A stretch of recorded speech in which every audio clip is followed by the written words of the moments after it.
പല്ലാരിമംഗലത്ത് യോഗാ ദിനാചരണം സംഘടിപ്പിച്ചു. Pallarimangalam government Ayurveda ആശുപത്രിയുടെയും homeo ആശുപത്രിയുടെയും സംയുക്താഭിമുഖ്യത്തിലാണ് yoga ദിനാചരണം സംഘടിപ്പിച്ചത്.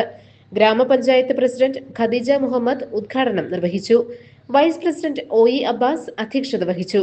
Zeenath Mydeen, K M Mydeen, Ashida Ansari, Riyas Thuruthel, Shajimol Rafeeq, Nasiya Shameer, Shibi Boban, A Ramanan, doctor M Nishamol, M S Sasikumar, Saji Mathew തുടങ്ങിയവർ പ്രസംഗിച്ചു.